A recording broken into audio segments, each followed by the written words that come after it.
हमारा ये संसद भवन स्वतंत्रता प्राप्ति की ऐतिहासिक घड़ी से लेकर भारत के संविधान निर्माण की संपूर्ण प्रक्रिया और इसके साथ ही हमारे आधुनिक राष्ट्र की गौरवशाली लोकतांत्रिक यात्रा का साक्षी रहा है। स्वतंत्र भारत की प्रथम लोकसभा के अध्यक्ष श्री गणेश वासुदेव मावलंकर जी ने 15 मई 1952 को अपना पदभार ग्रहण किया था। देश की सर्वोच्च लोकतांत्रिक संस्था के प्रथम अध्यक्ष के रूप में उन्होंने नियम समिति, विशेषाधिकार समिति, कार्य मंत्रणा समिति सहित कई अन्य संसदीय समितियों की स्थापना की और सदन के अंदर उच्चतम परंपराओं की नींव रखी। इस सदन में अभी तक मेरे पूर्व 16 माननीय सदस्य अध्यक्ष सदन के आसन पर विराजमान हुए और उन सभी ने श्रेष्ठ परंपराएं स्थापित की है। माननीय सदस्यगण, इस कक्ष के माध्यम से अब तक 15 माननीय प्रधानमंत्रियों का नेतृत्व प्राप्त हुआ। उन सभी ने अपने विचारों और कार्यों से देश की दशा और दिशा तय की है। माननीय सदस्यगण, ये सदन संवाद संस्कृति का जीवंत प्रतीक रहा है। विभिन्न दलों के बीच सहमति असहमति के बीच पिछले 75 वर्षों में देश हित में सामूहिकता से निर्णय लिए गए। संसदीय विचार विमर्श की पद्धति से देश की जनता के जीवन में सामाजिक आर्थिक बदलाव के लिए कानून बनाए गए। आपदा और संकट के समय सदन ने एकजुटता और प्रतिबद्धता से उसका सामना किया। आज इस कक्ष में कार्रवाई का अंतिम दिन है। हमारे देश की लोकतांत्रिक यात्रा में इस भवन का योगदान अतुलनीय है। आज के बाद सदन की कार्रवाई नए भवन में संचालित होगी। हम नए भवन में नई आशाओं, नई उम्मीदों के साथ प्रवेश करेंगे। मुझे विश्वास है कि हमारी संसद के नए भवन में हमारा लोकतंत्र नई ऊंचाइयों को प्राप्त करेगा। मैं माननीय प्रधानमंत्री जी से आग्रह करूंगा कि वह अपने विचार को व्यक्त करें।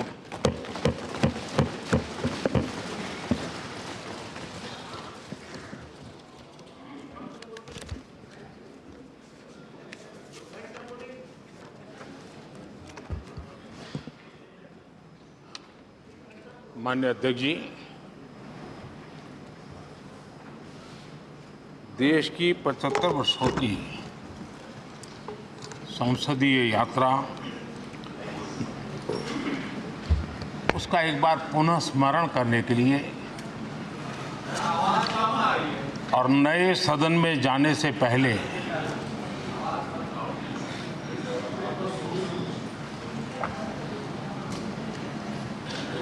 उन प्रेरक पलों को, इतिहास की महत्वपूर्ण घड़ी को स्मरण करते हुए आगे बढ़ने का ये अवसर है। हम सब इस ऐतिहासिक भवन से विदा ले रहे हैं। आजादी के पहले ये सदन इंपीरियल लेजिस्लेटिव काउंसिल का स्थान हुआ करता था। आजादी के बाद ये संसद भवन के रूप में उसको पहचान मिली। ये सही है, इस इमारत के निर्माण करने का निर्णय विदेशी शासकों का था, लेकिन ये बात हम न कभी भूल सकते हैं और हम गर्व से कह सकते हैं कि इस भवन के निर्माण में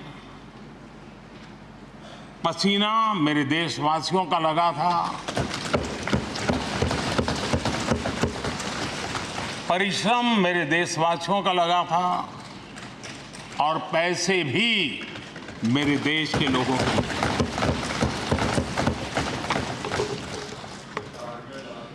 इस 75 वर्ष की हमारी यात्रा ने अनेक लोकतांत्रिक परंपराओं और प्रक्रियाओं का उत्तम से उत्तम सृजन किया है और इस सदन में रहे हुए सबने उसमें सक्रियता से योगदान भी दिया है और साक्षी भाव से उसको देखा भी है। हम भले नए भवन में जाएंगे, लेकिन पुराना भवन भी, ये भवन भी आने वाली पीढ़ियों को हमेशा हमेशा प्रेरणा देता रहेगा।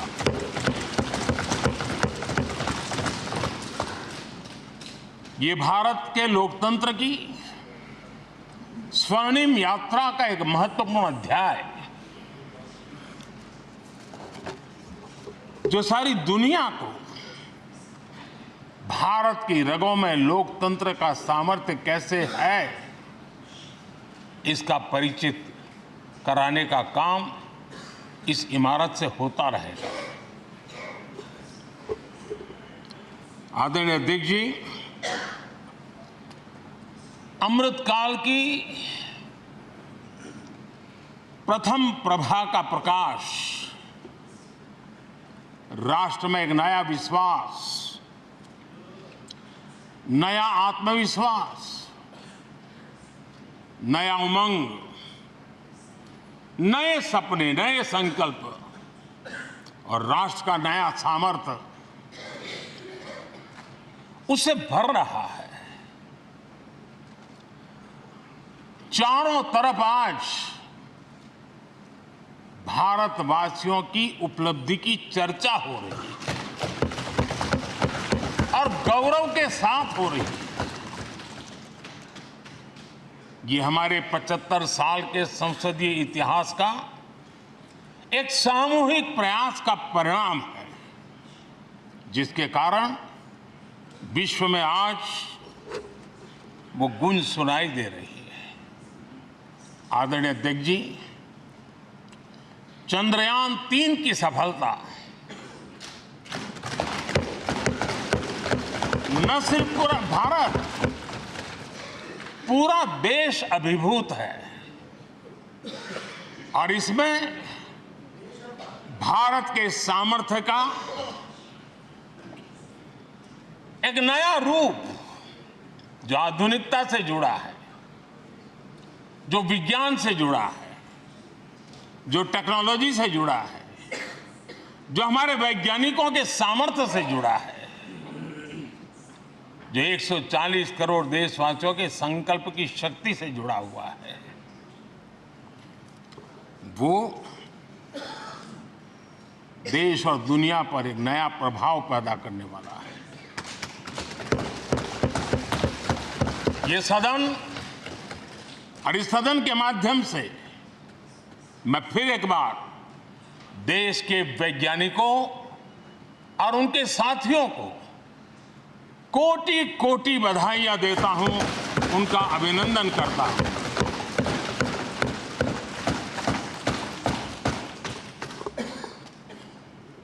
आदरणीय अध्यक्ष जी, ये सदन ने भूतकाल में जब नेम की समिट हुई थी, सर्वसम्मति से प्रस्ताव पारित करके देश के इस प्रयास को सराहा था। आज G20 की सफलता को भी आपने सर्वसम्मति से सराहा है। मैं मानता हूं देशवासियों का आपने गौरव बढ़ाया है, मैं आपका आभार व्यक्त करता हूं। G20 की सफलता 140 करोड़ देशवासियों की है। ये भारत की सफलता है, किसी व्यक्ति की सफलता नहीं है, किसी दल की सफलता नहीं है। भारत के फेडरल स्ट्रक्चर ने, भारत की विविधता ने 60 स्थानों पर 200 से अधिक समिट और उसकी मेजबानी हिंदुस्तान के अलग अलग रंग रूप में देश की अलग अलग सरकारों ने बड़े आन बान शान से की और ये प्रभाव पूरे विश्व भर के मन पर पड़ा हुआ है। ये हम सबके सेलिब्रेट करने वाला विषय है, देश के गौरवगान को बढ़ाने वाला है। और जैसा आपने उल्लेख किया, भारत इस बात के लिए गर्व करेगा, जब भारत अध्यक्ष रहा उस समय अफ्रीकन यूनियन इसका सदस्य बना। मैं उस इमोशनल पल को भूल नहीं सकता जब अफ्रीकन यूनियन की घोषणा हुई और अफ्रीकन यूनियन के प्रेसिडेंट, उन्होंने एक इंटरव्यू में कहा कि मेरे जीवन में ऐसी पल थी शायद मैं बोलते बोलते रो पड़ूंगा। आप कल्पना कर सकते हैं कि कितनी बड़ी अपेक्षा और आशाएं पूरी करने का काम भारत के भाग्य में आया। आदरणीय अध्यक्ष जी, भारत के प्रति शक करने का एक स्वभाव कई लोगों का बना हुआ है और जब आजादी मिली तब से चल रहा है। इस बार भी यही था, कोई डिक्लेरेशन नहीं होगा, असंभव है। लेकिन ये भारत की ताकत है कि वह भी हुआ और विश्व सर्वसम्मति से एक साझा घोषणा पत्र लेकर के आगे का रोड मैप लेकर के यहाँ से प्रारंभ हुआ है। और अध्यक्ष जी, आपके नेतृत्व में, क्योंकि भारत की अध्यक्षता नवंबर के आखिरी दिन तक है, इसलिए अभी हमारे पास जो समय है उसका उपयोग हम करने वाले हैं। और आपकी अध्यक्षता में दुनिया भर के ये जो G20 के सदस्य हैं, P20 पार्लियामेंट के स्पीकर्स की एक समिट, जैसे आपने घोषणा की, सरकार का आपके इस प्रयासों को पूरा समर्थन रहेगा, पूरा सहयोग रहेगा। आदरणीय अध्यक्ष जी, हम सबके लिए गर्व की बात है कि आज भारत विश्व मित्र के रूप में अपनी जगह बना पाया है। पूरा विश्व भारत में अपना मित्र खोज रहा है, पूरा विश्व भारत की मित्रता को अनुभव कर रहा है। और उसका मूल कारण है हमारे जो संस्कार है, वेद से विवेकानंद तक जो हमने पाया है। सबका साथ सबका विकास का मंत्र आज विश्व को हमें साथ लाने में जोड़ रहा है। आदरणीय अध्यक्ष जी, ये सदन से विदाई लेना एक बहुत ही भावुक पल है। परिवार भी अगर पुराना घर छोड़कर के नए घर जाता है तो बहुत सारी यादें कुछ पल के लिए उसको झकझोर देती है। और हम जब ये सदन को छोड़ के जा रहे हैं तो हमारा मन मस्तिष्क भी उन भावनाओं से भरा हुआ है, अनेक यादों से भरा हुआ है। खट्टे मीठे अनुभव भी रहे हैं, नोकझोंक भी रही है, कभी संघर्ष का माहौल भी रहा है और कभी इसी सदन में उत्सव और उमंग का माहौल भी रहा है। ये सारी स्मृतियां हमारे साथ, हम सबकी साझी स्मृतियां हैं, ये हम सबकी साझी विरासत है और इसलिए इसका गौरव भी हम सबका साझा है।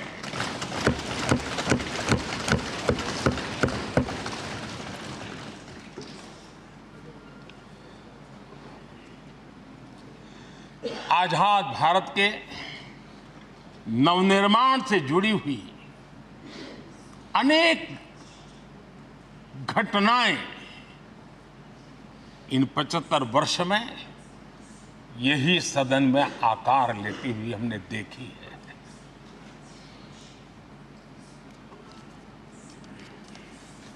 आज हम जब इस सदन को छोड़ करके नए सदन की ओर प्रस्थान करने वाले हैं, तब भारत के सामान्य मानवीय की भावनाओं को जहां जो आदर मिला है, सम्मान मिला है, उसकी अभिव्यक्ति का भी एक अवसर है। और इसलिए आदरणीय अध्यक्ष जी, मैं पहली बार जब संसद का सदस्य बना और पहली बार एक सांसद के रूप में इस भवन में मैंने प्रवेश किया, तो सहज रूप से मैंने इस संसद भवन के डोर पक्ति पर अपना शीश झुका करके इस लोकतंत्र के मंदिर को श्रद्धा भाव से नमन करते हुए मैंने पैर रखा था। वो पल मेरे लिए भावनाओं से भरी हुई थी। मैं कल्पना नहीं कर सकता था, लेकिन भारत के लोकतंत्र की ताकत है,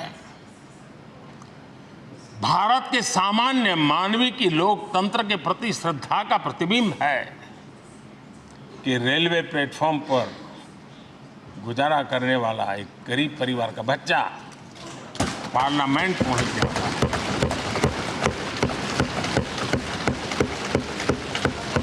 मैंने कभी कल्पना तक नहीं की थी कि देश मुझे इतना सम्मान देगा, इतना आशीर्वाद देगा, इतना प्यार देगा। सोचा नहीं था अध्यक्ष जी। आदरणीय अध्यक्ष जी, हम में से बहुत लोग हैं जो संसद भवन के अंदर जो चीज़ें लिखी गई उसको पढ़ते भी रहते हैं, कभी कभी उसका उल्लेख भी करते हैं। हमारे यहाँ संसद भवन के प्रवेश द्वार पर एक छांदोग्य उपनिषद का एक वाक्य है, लोक द्वारम करके पूरा वाक्य है। उसका मतलब ये होता है कि जनता के लिए दरवाजे खोलिए और देखिए कि कैसे वो अपने अधिकारों को प्राप्त करती है। हमारे ऋषि मुनियों ने ये लिखा हुआ है, हमारे प्रवेश द्वार पर लिखा हुआ है। हम सब और हमारे पहले जो यहाँ रहे हैं वो भी इस सत्यता के साक्षी है। आदरणीय अध्यक्ष जी, समय रहते जैसे जैसे वक्त बदलता गया, ये हमारे सदन की संरचना भी निरंतर बदलती रही है और अधिक समावेशी बनती गई है। समाज के हर वर्ग का प्रतिनिधि विविधताओं से भरा हुआ इस सदन में नजर आता है। अनेक भाषाएं हैं, अनेक बोलियां हैं, अनेक पहरवेश हैं, अनेक खान पान है। सदन के अंदर सब कुछ है और समाज के सभी तबके के लोग, चाहे वो सामाजिक रचना के हो, चाहे आर्थिक रचना के हो, चाहे गांव या शहर के हो, एक प्रकार से पूर्ण रूप से समावेशी वातावरण सदन में पूरी ताकत के साथ जन सामान्य की इच्छा आकांक्षाओं को प्रकट करता रहा है। दलित हो, पीड़ित हो, आदिवासी हो, पिछड़े हो, महिलाएं हो, हर न हर एक का धीरे धीरे धीरे योगदान बढ़ता चला गया है। आदरणीय अध्यक्ष जी, प्रारंभ में महिलाओं की सदस्य संख्या कम थी, लेकिन धीरे धीरे माताओं बहनों ने भी इस सदन की गरिमा को बढ़ाया है। इस सदन के गरिमा में बहुत बड़ा बदलाव लाने में उनका योगदान रहा है। आदरणीय अध्यक्ष जी, प्रारंभ से अब तक एक मोटा मोटा हिसाब लगाता था, करीब करीब 7,500 से अधिक जनप्रतिनिधि दोनों सदनों में मिलाकर के योगदान दे चुके हैं। इतने सालों में 7,500 से करीब कुछ ज्यादा। इस कालखंड में करीब 600 महिला सांसदों ने भी इस सदन की गरिमा को बढ़ाया है, दोनों सदन की। और आदरणीय अध्यक्ष जी, आप जानते हैं कि इस सदन में आदरणीय इंद्रजीत गुप्ता जी 43 ईयर, अगर मेरी गलती नहीं हो तो 43 ईयर इस सदन में लंबा समय बैठ करके इस सदन के साक्षी बनने का उनको सौभाग्य मिला था। और यही सदन है आदरणीय अध्यक्ष जी जहां शकीकुर रहमान जी 93 की एज में भी सदन में अपना योगदान देते रहे, जबकि उनकी उम्र 93। और आदरणीय अध्यक्ष जी, ये भारत के लोकतंत्र की ताकत है कि 25 साल की उम्र की चंद्रमणि मुर्मू इस सदन की सदस्य बनी थी। सिर्फ 25 साल की उम्र की सबसे छोटी उम्र की सदस्य बनी थी। आदरणीय अध्यक्ष महोदय, वाद विवाद कटाक्ष ये सब कुछ हम सब ने अनुभव किया है, हम सब ने इनिशिएट भी किया है, कोई बाकी नहीं है। लेकिन उसके बावजूद भी शायद जो परिवार भाव हम लोगों के बीच में रहा है, हमारे पहले की पीढ़ियों में भी रहा है, जो लोग प्रचार माध्यमों से हमारे यहाँ का रूप देखते हैं और बाहर निकलते ही हमारा जो अपनापन होता है, परिवार भाव होता है, वो एक अलग ही ऊंचाई पर ले जाता है। और ये भी इस सदन की ताकत है, एक परिवार भाव। और उसके साथ साथ हम कभी कड़वाहट पाल करके नहीं जाते हैं, हम उसी प्यार से सदन छोड़ने के कई वर्षों के बाद भी मिल जाए तो भी उस प्यार को कभी भूलते नहीं है, उस स्नेह भरे याद दिनों को भूलते नहीं है। वो मैं अनुभव कर सकता हूं। आदरणीय अध्यक्ष जी, हमारे पहले भी और वर्तमान भी हमने कई बार देखा है कि अनेक संकटों के बावजूद भी, अनेक असुविधाओं के बावजूद भी सांसद सदन में आए हैं और उन्होंने शारीरिक पीड़ा भी असह्य हो तो भी सदन में एक सांसद के रूप में, जनप्रतिनिधि के रूप में अपना कर्तव्य निभाया है। ऐसी अनेक घटनाएं आज हमारे सामने हैं। गंभीर बीमारियों के बावजूद भी कोई व्हीलचेयर में आना पड़ा, किसी को डॉक्टरों को बाहर खड़े रख करके अंदर आना पड़ता था, लेकिन सभी सांसदों ने कभी न कभी इस प्रकार से अपनी भूमिका निभाई। कोरोना काल हमारे सामने उदाहरण है। हर परिवार में रहता था कहीं बाहर जाए तो मौत को बुलावा न दे दे, उसके बावजूद भी हमारे माननीय सांसद दोनों सदन में कोरोना काल के इस संकट की घड़ी में भी सदन में आए, अपना कर्तव्य निभाया। हमने राष्ट्र का काम रुकने नहीं दिया। आवश्यकता पड़ी, डिस्टेंस रखना भी था और बार बार टेस्टिंग भी करना पड़ता था। सदन में आते थे लेकिन मास्क पहनना पड़ता था। बैठने की रचना भी अलग अलग की, समय भी बदले गए। हर चीज के साथ राष्ट्र का काम रुकना नहीं चाहिए, इस भाव से सभी सदस्यों ने इस सदन को अपने कर्तव्य का महत्वपूर्ण अंग माना, संसद को चलाए रखा। और मैंने देखा है कि इस सदन से इतना लगाव लोगों का रहता है कि पहले कभी हम देखते थे कोई 30 साल पहले सांसद रहा होगा, कोई 35 साल पहले रहा होगा, लेकिन वो सेंट्रल हॉल तो जरूर आएगा। जैसे मंदिर जाने की आदत होती है वैसे उनको सदन में आने की आदत है। इस जगह का लगाव बन जाता है, एक आत्मीय भाव से जुड़ाव हो जाता है। और ऐसे बहुत से पुराने लोग हैं जो आते जाते भी मन करता है जरा चलो एक चक्कर काट ले। आज उनका जनप्रतिनिधि के नाते दायित्व नहीं है, लेकिन भूमि के प्रति उनका लगाव हो जाता है। ये सामर्थ्य होता है इस सदन का। आदरणीय अध्यक्ष महोदय, आजादी के बाद बहुत बड़े बड़े विद्वान लोगों ने बहुत आशंकाएं व्यक्त की थी। पता नहीं देश का क्या होगा, चल पाएगा कि नहीं चल पाएगा, एक रहेगा कि बिखर जाएगा, लोकतंत्र बना रहेगा नहीं, 50।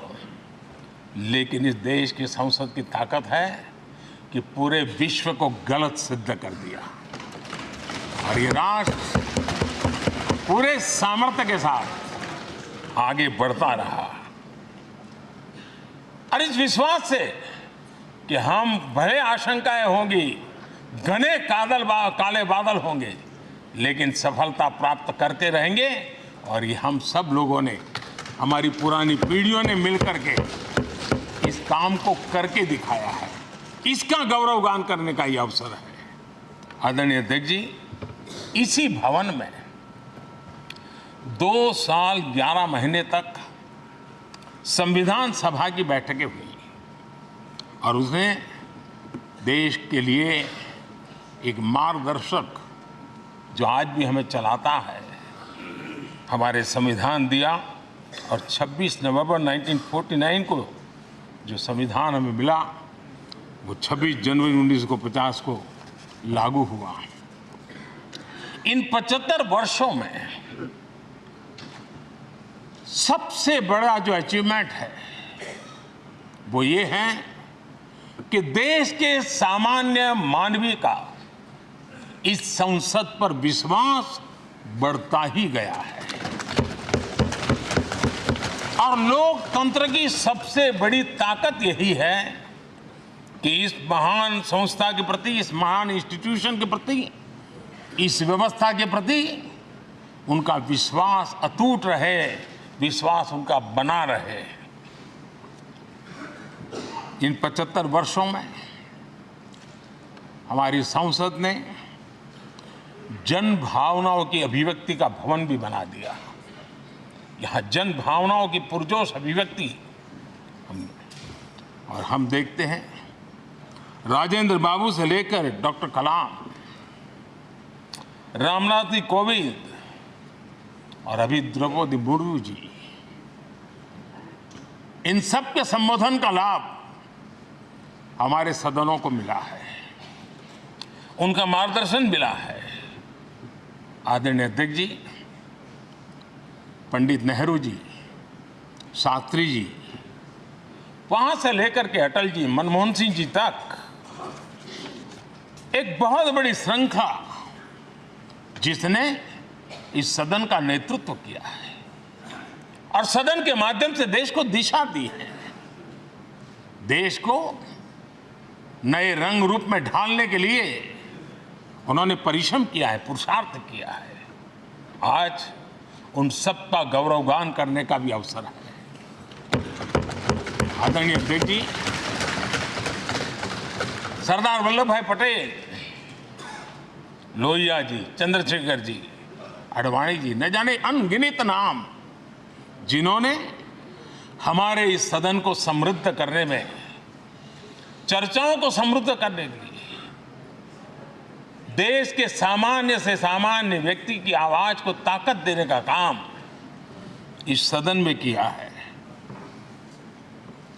विश्व के भी अनेक राष्ट्राध्यक्षों ने हमारे इन सदनों को संबोधित करने का भी अवसर आए हैं और उनकी बातों में भी भारत के लोकतंत्र के प्रति आदर का भाव व्यक्त हुआ है। आदरणीय अध्यक्ष जी, उमंग उत्साह के पल के बीच भी कभी सदन की आंख से आंसू भी बहे। ये सदन दर्द से भर गया जब देश को 3 अपने प्रधानमंत्री उनको अपने कार्यकाल में ही खोने की नौबत आई, नेहरू जी, शास्त्री जी और इंदिरा जी। तब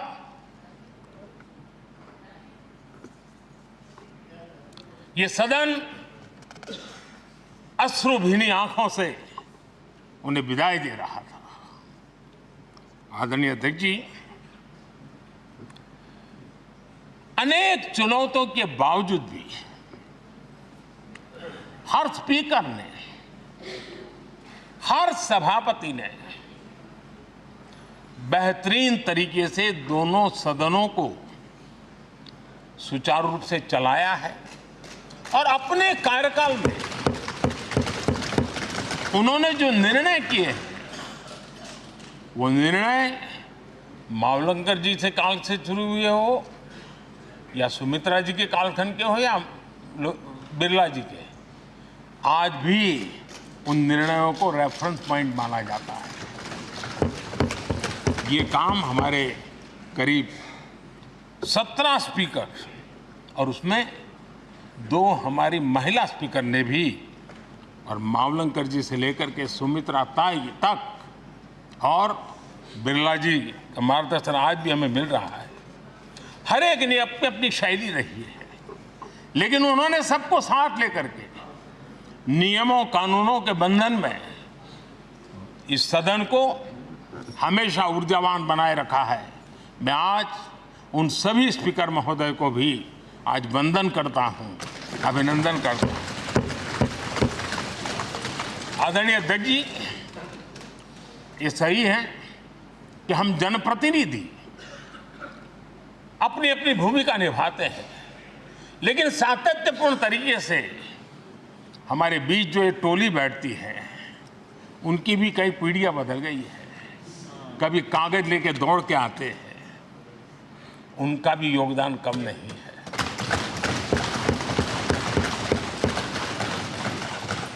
हमें कागज पत्र पहुंचाने के लिए दौड़ते हैं, सदन में कोई गलती ना हो जाए, उसके निर्णय में कोई गलत ना हो जाए, उसके लिए वो चौकन्ने रहते हैं।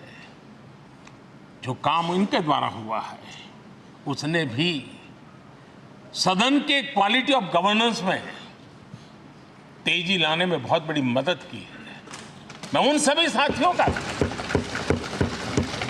और इनके पूर्व में जो रहे हैं उनका भी हृदय से अभिनंदन करता हूं। इतना ही नहीं, सदन मतलब ये खंड ही नहीं है, इस पूरे परिसर में अनेक लोगों ने, किसी ने हमें चाय पिलाई होगी, किसी ने पानी पिलाया होगा, किसी ने रात रात चली हुई सदन को किसी को भूखा पेट रहने नहीं दिया होगा, कई प्रकार की सेवाएं की होगी। किसी ने माली ने इसके बाहर के एनवायरनमेंट को संभाला होगा, किसी ने इसकी सफाई की होगी। न जाने कितने ही अनगिनत लोग होंगे जिन्होंने हम सब अच्छे ढंग से काम कर सके, और यहां जो काम हो वो काम देश को आगे बढ़ाने के लिए अधिक से अधिक तेजी से हो, उसके लिए जो माहौल बनाना, व्यवस्था बनाना, उसके लिए जिसने योगदान दिया है, मेरी तरफ से भी और इस सदन की तरफ से भी मैं उनका विशेष रूप से नमन करता हूं।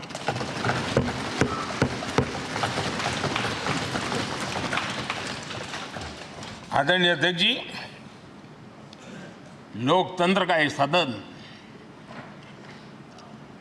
आतंकी हमला हुआ, पूरे विश्व में यह आतंकी हमला एक इमारत पर नहीं था, ये मदर ऑफ डेमोक्रेसी एक प्रकार से हमारी जीवात्मा पर यह हमला था। ये देश उस घटना को कभी भूल नहीं सकता है, लेकिन आतंकियों से लड़ते लड़ते सदन को बचाने के लिए और हर सदस्य को बचाने के लिए जिन्होंने अपने सीने पर गोलियां झेली, आज मैं उनको भी नमन करता हूं। हमारे बीच नहीं है, लेकिन उन्होंने बहुत बड़ी रक्षा की है। आदरणीय अध्यक्ष जी, जब आज हम इस सदन को छोड़ रहे हैं, तब मैं उन पत्रकार मित्रों को भी याद करना चाहता हूं जिन्होंने जीवन में, कुछ लोग तो ऐसे हैं जिन्होंने पूरा जीवन अपने कार्यकाल में संसद के काम को ही उन्होंने रिपोर्ट किया है। एक प्रकार से वो जीवंत साक्षी रहे हैं।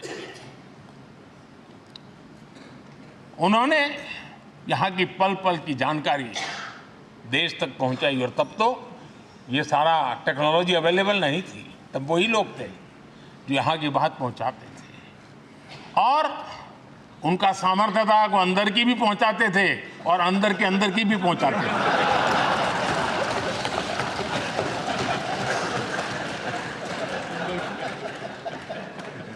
और मैंने देखा कि ऐसे पत्रकारिता जिन्होंने संसद को कवर किया, शायद उनके नाम जाने नहीं जाते होंगे, लेकिन उनके काम को कोई भूल नहीं सकता है। और खबरों को लिए नहीं, भारत की इस विकास यात्रा को संसद भवन से समझने के लिए उन्होंने अपनी शक्ति खपा दी थी। आज भी पुराने जो पत्रकार मित्र मिल जाते हैं और जिन्होंने कभी संसद को कवर किया हो, तो ऐसी अननोन चीजें बताते हैं जो उन्होंने अपनी आंखों से देखी होती, कान से सुनी होती है, जो अचरज करने वाली होती है। यानी एक प्रकार से जैसी ताकत यहाँ की दीवारों की रही है, वैसा ही दर्पण उनकी कलम में रहा है, और उस कलम ने देश के अंदर संसद के प्रति, संसद सदस्यों के प्रति एक अहोभाव का भाव जगाया है। मैं आज कई पत्रकार बंधु होंगे जो रहे नहीं होंगे, लेकिन मेरे लिए जैसा ये सदन छोड़ना भावुक पल है, मैं पक्का मानता हूं इन पत्रकार बंधुओं के लिए भी ये सदन छोड़ना उतना ही भावुक पल होगा, क्योंकि इनका लगाव हमसे भी ज्यादा रहे हैं। कुछ तो पत्रकार ऐसे होंगे जो हम लोगों की टर्म से भी सब है, उन्होंने काम किया होगा। आज उनके उस महत्वपूर्ण लोकतंत्र की ताकत बनने के लिए, योगदान देने के लिए भी याद करने का अवसर है। आदरणीय अध्यक्ष जी, जब हम सदन के अंदर आते हैं, हमारे यहां नाद ब्रह्म की कल्पना है। हमारे शास्त्रों में माना गया है किसी एक स्थान पर अनेक बार एक ही लय में उच्चारण होता है तो वो तपोस्थली बन जाता है, उसके एक पॉजिटिव वाइब होते हैं। नाद की एक ताकत होती है जो स्थान को सिद्धि स्थान में परिवर्तित कर देती है। मैं मानता हूं ये सदन भी उस 7-7.5 हजार जनप्रतिनिधियों के द्वारा बार बार जो शब्द गूंजे हैं, जो वाणी यहां गूंजी है, उसने इस सदन में हम बैठकर आगे चर्चा करें या ना करें, लेकिन इसकी गूंज इसे तीर्थ क्षेत्र बना देती है।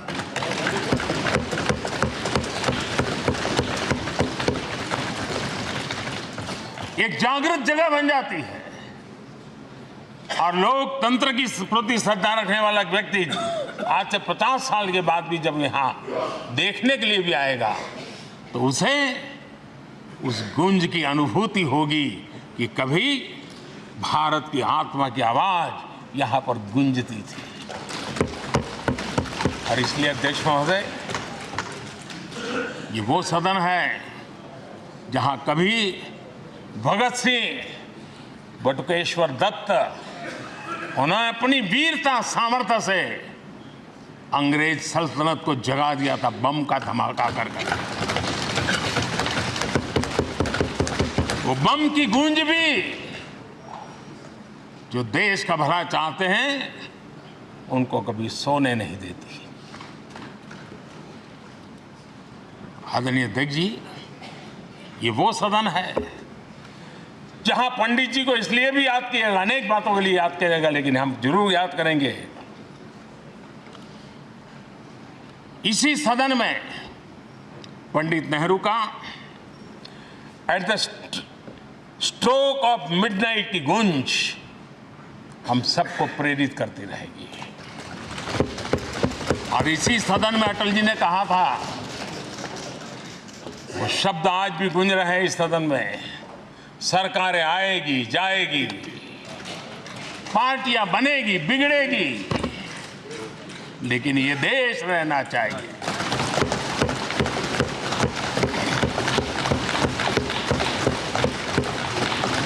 आदरणीय अध्यक्ष जी, पंडित नेहरू की जो प्रारंभिक मंत्री परिषद थी, बाबा साहब आम्बेडकर जी एक मंत्री के रूप में दुनिया की बेस्ट प्रैक्टिसेस भारत में लाने पर बहुत जोर दिया करते थे। फैक्ट्री कानून में अंतर्राष्ट्रीय सुझावों को शामिल करने पर बाबा साहब सर्वाधिक आग्रही रहे थे और उसका परिणाम आज देश को लाभ मिल रहा है। बाबा साहब आम्बेडकर ने देश को नेहरू जी की सरकार में वाटर पॉलिसी दी थी और उस वाटर पॉलिसी बनाने में बाबा साहब आम्बेडकर की बहुत बड़ी भूमिका रही थी। आदरणीय अध्यक्ष जी, हम ये जानते हैं कि भारत में बाबा साहब आम्बेडकर एक बात हमेशा कहते थे कि भारत में सामाजिक न्याय के लिए भारत का औद्योगिकरण होना बहुत जरूरी है, क्योंकि देश के दलित पिछड़ों के पास जमीन ही नहीं है, वो क्या करेगा? औद्योगिकरण होना चाहिए।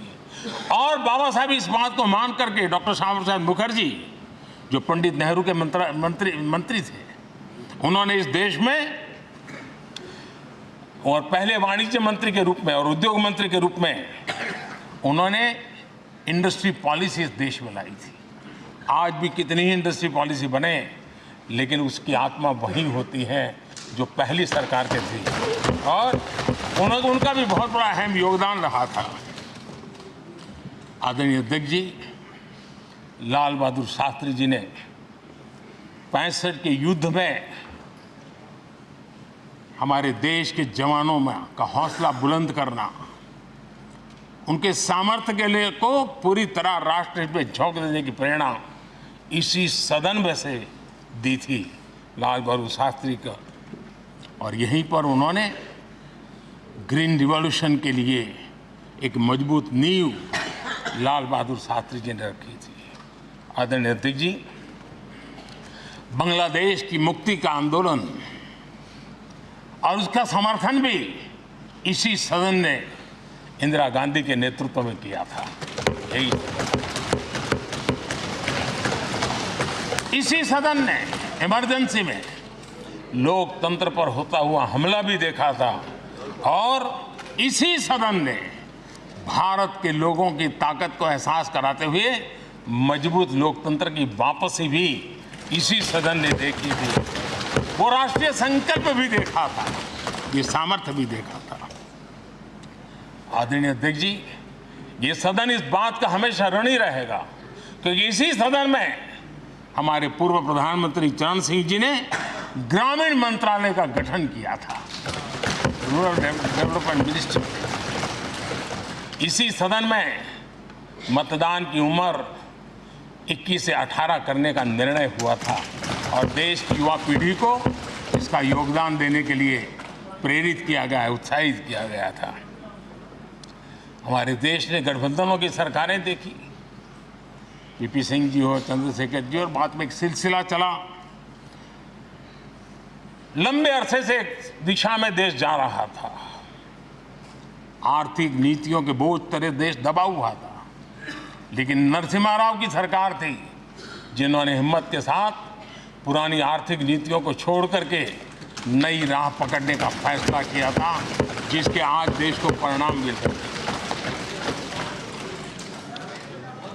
अटल बिहारी वाजपेयी जी का सरकार भी हमने इसी सदन ने देखी। सर्व शिक्षा अभियान देश में आज वो महत्वपूर्ण बन गया है। आदिवासी कार्यालय मंत्रालय अटल जी ने बनाया, नॉर्थ ईस्ट का मंत्रालय अटल जी ने बनाया। न्यूक्लियर ट्रेस भारत के सामर्थ्य का परिचायक बन गया। और इसी सदन में मनमोहन जी की सरकार कैश फॉर वोट को भी, उस कांड को भी सदन ने देखा है।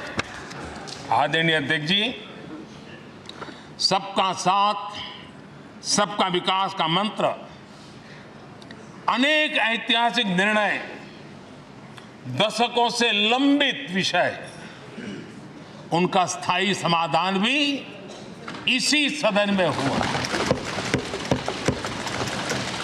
आर्टिकल 370, ये सदन हमेशा हमेशा गर्व के साथ कहेगा, इस सदन के कारण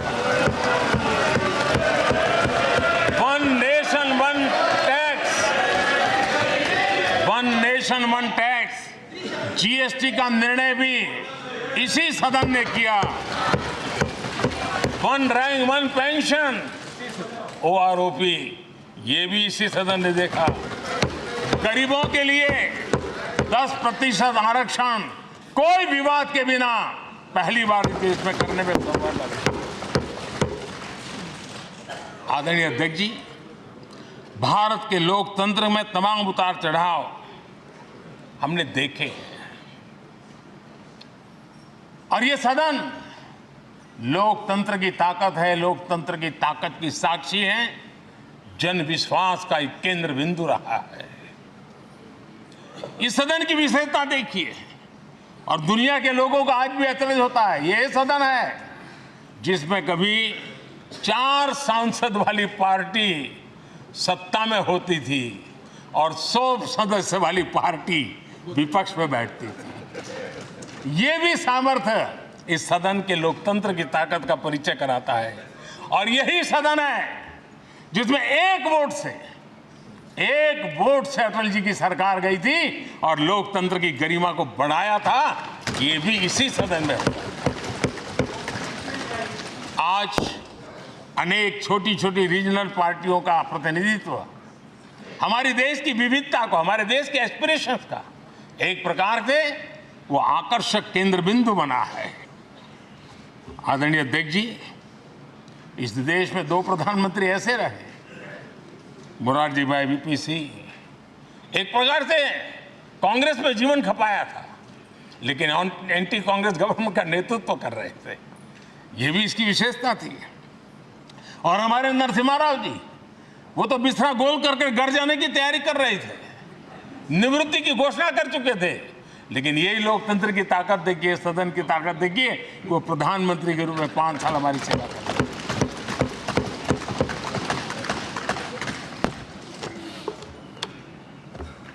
आदरणीय अध्यक्ष जी, सबकी सहमति से कठिन कार्य होते हुए हमने देखे हैं। 2000 की साल थी, अटल जी की सरकार थी। इसी सदन ने 3 राज्यों का गठन सर्व स्वीकृति से किया और बड़े उमंग उत्साह से किया। जब छत्तीसगढ़ की रचना हुई तो उत्सव छत्तीसगढ़ ने भी मनाया, उत्सव मध्य प्रदेश ने भी मनाया। जब उत्तराखंड की रचना हुई तो उत्सव उत्तराखंड ने भी मनाया, उत्सव उत्तर प्रदेश ने भी मनाया। जब झारखंड की रचना हुई तो उत्सव झारखंड ने भी मनाया, उत्सव बिहार ने भी बताया। ये हमारे सदन का सामर्थ्य, सब सहमति का वातावरण बना करके। लेकिन कुछ कड़वी यादें वो भी हैं कि तेलंगाना के हक को दबोचने के लिए भारी प्रयास हुए, खून की नदियां भी बही, और बनने के बाद न तेलंगाना उत्सव मना पाया, न आंध्र उत्सव मना पाया। एक कटुता के बीज बो दिए गए। अच्छा होता उसी उमंग और उत्साह के साथ हम तेलंगाना का निर्माण करते तो एक नई ऊंचाई पर आज तेलंगाना पहुंच चुका होता। आदरणीय अध्यक्ष जी, संविधान सभा ने, आदरणीय अध्यक्ष जी, इस सदन की परंपरा रही है। संविधान सभा ने उस समय अपना दैनिक भत्ता 45 रुपये से कम करके 40 कर दिया था। उनको लगा हमें इसको कम करना चाहिए। आदरणीय अध्यक्ष जी, यही सदन है कैंटीन में मिलने वाली सब्सिडी, जो बहुत कम पैसे में खाना मिलता था, इसी सदस्यों ने उस सब्सिडी को भी खत्म कर दिया और पूरा पैसा देकर के अब कैंटीन में खाते हैं।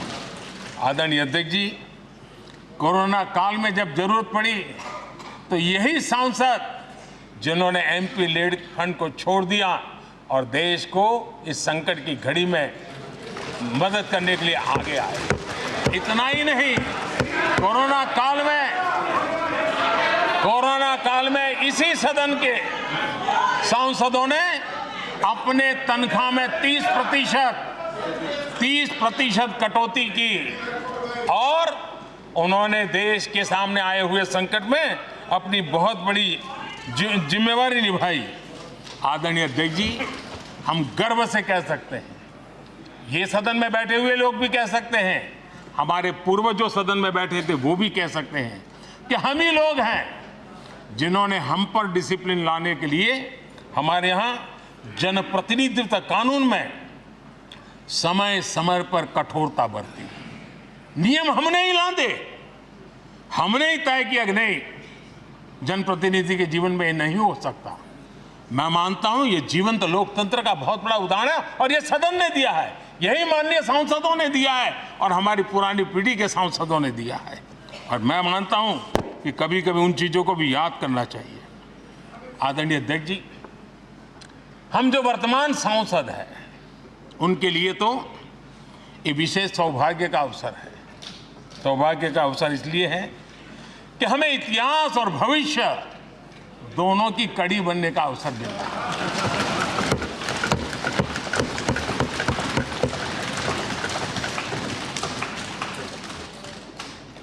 कल और आज से जुड़ने का हमें अवसर मिल रहा है और आने वाली कल निर्माण करने का एक नया विश्वास, नया उमंग, नए उत्साह के साथ हम यहां से विदाई लेने वाले हैं। आदरणीय अध्यक्ष महोदय, आज का दिवस सिर्फ और सिर्फ इस सदन के सभी 7,500 जनप्रतिनिधि रह चुके हैं उनके गौरवगान का पल है।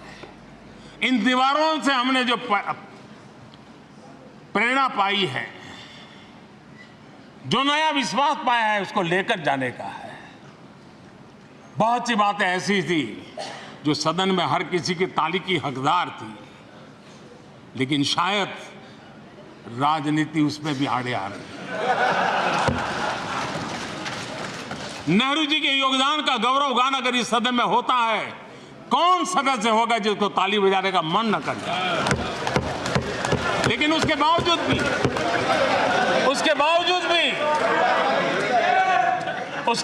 भी देश के लोकतंत्र के लिए बहुत जरूरी है हम सब ने अपने यहां सोच लें। आदरणीय अध्यक्ष जी, मुझे पूरा विश्वास है कि आपके मार्गदर्शन में और इस अनुभवी माननीय सांसदों के सामर्थ्य से हम नई संसद में जब जाएंगे तो नए विश्वास के साथ जाएंगे। मैं फिर एक बार, आज पूरा दिवस आपने इन पुरानी स्मृतियों को ताज़ा करने के लिए दिया, एक अच्छे वातावरण में सबको याद करने का मौका दिया।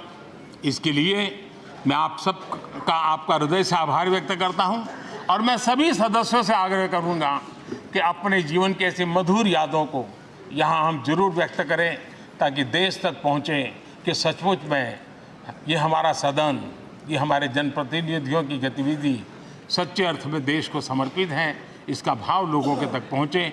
इसी एक अपेक्षा के साथ मैं फिर एक बार इस धरती को प्रणाम करता हूं, इस सदन को प्रणाम करता हूं।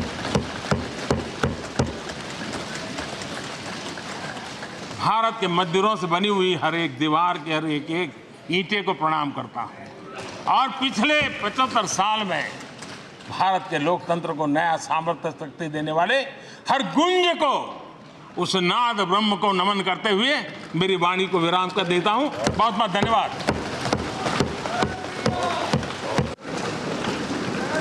माननीय सदस्यगण, माननीय प्रधानमंत्री जी ने इस सदन की सीख, अनुभव, यहाँ की प्रेरणा, यहाँ की गूंज के बारे में व्यक्त किया है।